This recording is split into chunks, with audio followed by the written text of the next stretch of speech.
Okay, so a little filler tutorial, quick reminder on frame by frame animation. If you're doing a lot of frame by frame, you can do a lot of frame by frame. You don't have to do only motion and shape tweens and the bone tool stuff and that kind of thing. You can do frame by frame, like we did with the exquisite corpse, or what do we call it? The exquisite morph, yes. So just as a reminder, you might, if you're doing a lot of frame by frame, you're totally allowed to take your overall documents frames per second down to 12. Take it down to 12. It's a nice divisible number to get from 24. Now what I'm going to do is I just for the previous tutorial I drew this creature. I'm just going to animate his eyes and maybe a couple other things. Now it's very easy. You know, you can redraw everything in every frame, but you don't necessarily always want to do that. I'm just going to make this frame say 12 times something is 60. 12 times 5 is 60. So I'm going to insert this frame. I'm going to make this, I'm going to lock this frame. I'm not even going to change this bottom frame for now. I'm just going to animate his eyes on a frame on top, right? So I'm just going to make every frame independent. I could, you know, draw eyes and then turn them into symbols and then move them around with a motion tween. But I could choose in some places, especially for secondary motion or things that have to move in a very strange, unpredictable way. You can actually just select all these frames and then convert to blank keyframe. Now they're just all blank. I could have converted all these to keyframes that were full. I could convert all these to full keyframes if I want to. If I want to just make little adjustments, okay, that took a minute. See, now they're all full, I can make little adjustments to each frame. Oops. Oh yeah, I locked this frame. Okay, so see that? So now he disappears and he's back. So I can just make adjustments. You know, I have to change everything each time.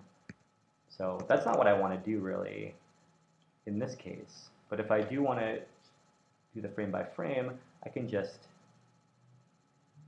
make my changes on this top frame. I don't have to change, I don't have to redraw everything each time. Oops. Let's go to brush. Make sure you're on the right frame that you want to draw on. The brush is a little wonky, as everything is in this program. But when you're in the paintbrush, you'll see in your toolbar area here, you can actually change the kind of brush size.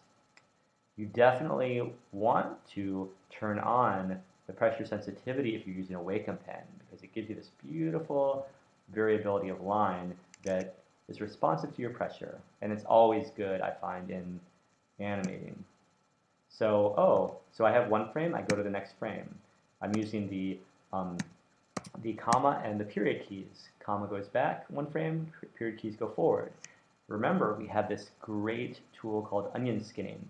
Here's the onion skin outline. Here's an onion skin that just shows the image a little lighter in each frame. And you can change how many frames. Actually, that just shows everything. And this one shows it fading out as you go back in time or forward in time. You can change how many frames in the future you want to include and how many frames in the past you want to include.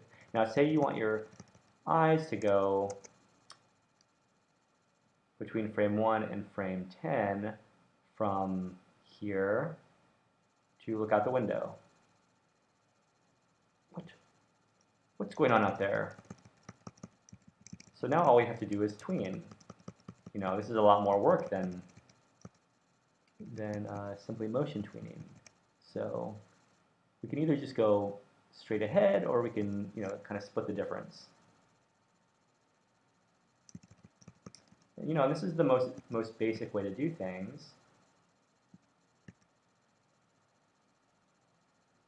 But it can be, you know, it's more direct.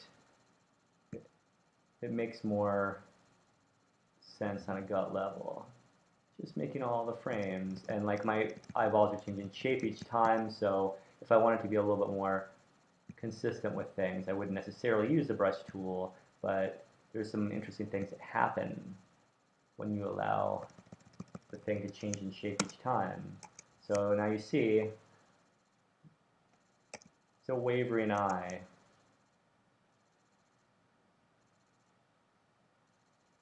Turn this off if I don't want to just, now his eyeball just leaves.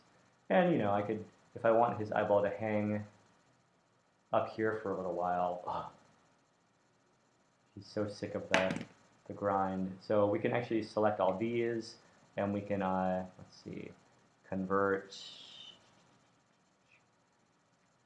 We can clear the keyframes, doink. If we clear the keyframes, we just have a hold frame from the last keyframe. So look at that. So I don't have to necessarily animate every frame. He's looking over there, then he's just like, oh, whatever.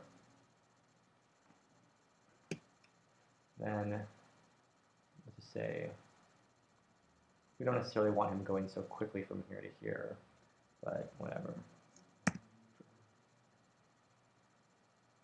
Now we can make his eyes roll around.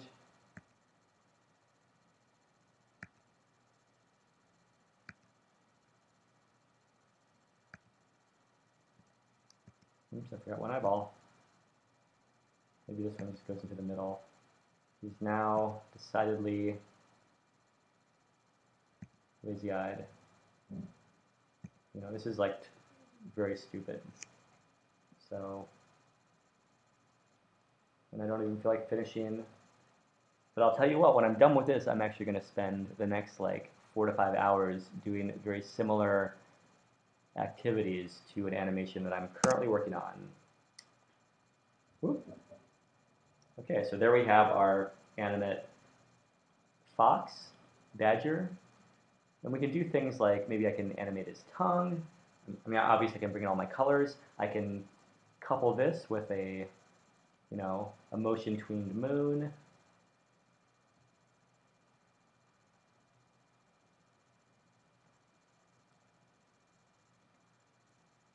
Create motion tween, oh, turn it to a symbol.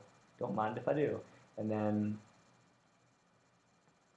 I'm going to do that, go into the last keyframe, you know. Well, maybe he's following the shifting moon with his.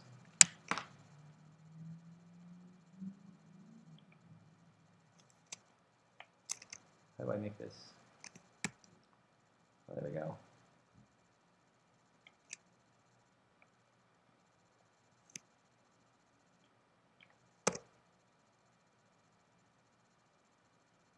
Oh, the moon. Okay, so that's how you can combine these two approaches. Feel free to use the frame by frame. I mean, that's really the hardest. Well, the hardest. It's the most intuitive, the most work. So some people like it the best. I think that's going to be the end of my frame by frame animation lesson. But definitely the point here is use multiple layers. You know, be targeted with what you're changing. You don't necessarily, there is a nice feel to when you're redrawing everything in every frame, but you don't necessarily need that in your animation. And there's no time for that. You know, work 6 months on that on your own time this summer. I would love to take a look. Okay, until next time.